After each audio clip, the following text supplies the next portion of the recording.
How does it feel to take on such an important role as a CEO of one of the world's legendary clubs? I guess first off, it's an honor to be the chief executive of Liverpool Football Club. As you said, there are very few sporting institutions like it around the world, and so working and leading a team and a club like this has been an honor for me. And really, it's just about the overall group that I get to work with, both those that are on the pitch, Jurgen and his staff, the players, the football operations team, but also the group of people that I lead that are off the pitch that are really working to support the success that we have, both the men's and women's side.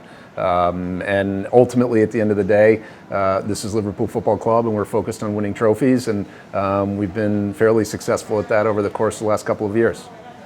So in 2020, you took over Liverpool from Peter Moore, where your primary job was to run the business and raise money for the club. During that time, Liverpool's performance was not very good. So does this make your job more difficult in negotiating for sponsors? Well, I guess I would say that over the course of the last couple of years, we've been very successful. So I think from our perspective, both commercially as well as just generally across the club, I think that it's been an opportunity for us to really continue to grow the commercial side. And as you mentioned, I came from the commercial role, which was really about trying to generate as much revenue as we possibly could for the club so that we can invest that back into to the teams on the pitch. And I think that sort of virtuous circle, as we would say, is something that we're incredibly focused on. Ultimately, Liverpool is a sustainable club, and so we need to generate the revenue that helps to put the players and the team on the pitch, and that's something that we continue to do. So although I've moved into the CEO role, that mindset hasn't really changed, and ultimately over the course of the last several years, with the trophies that we've won, I think we've sort of come into a period where there's been a tremendous amount of success. Do you have any plans to expand Anfield? So we're in the midst of an expansion now, which is really phase 2 of the Anfield expansion. So going back to 2010 when Fenway Sports Group originally acquired the club, I was a part of that acquisition team, and we looked at the opportunity both for a new stadium as well as to redevelop Anfield, and the decision was made. John Henry famously said, "Why would you ever leave here?" And if there was an opportunity to redevelop Anfield, then we would pursue that. So that started initially with the redevelopment of the main stand, which really took place from 2014 to 2016. And we're now in the midst of a redevelopment of the Anfield Road end. And what that ultimately means that there'll be 7,000 new seats.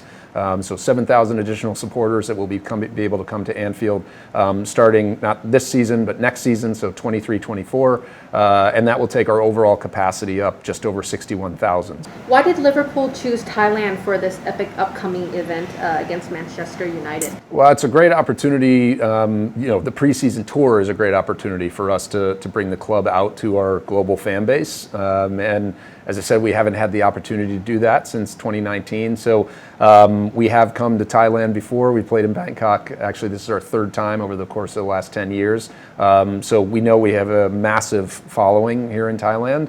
And the opportunity to bring a unique rivalry here, so Manchester United against Liverpool, which is always an incredible occasion. And many of our global supporters will never have the opportunity to potentially see us play in the UK. So it's an opportunity to bring that match out to Thailand in this case, and something that we're looking forward to. Obviously, it's a preseason match, but I'm sure it'll be competitive. So why is Thailand's market important to Liverpool?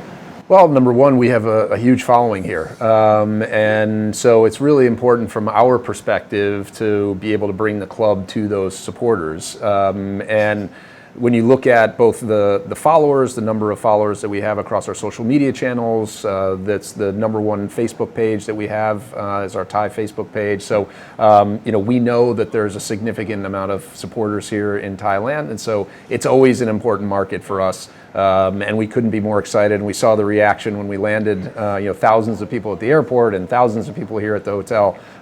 So it's great to be here. It's great to be back. And we look forward to the match on Tuesday. So is there anything you would like to say to supporters of Liverpool in Thailand? Yeah, absolutely. I mean, first off, I would say thank you for all the support. It is something that means a lot, and I've had the privilege now working for the club for just over 10 years to travel around the world, and I know how much support we have here. So a huge thank you to all our Thai supporters, and we're looking forward to being here. We're looking forward to being here over the course of the next several days.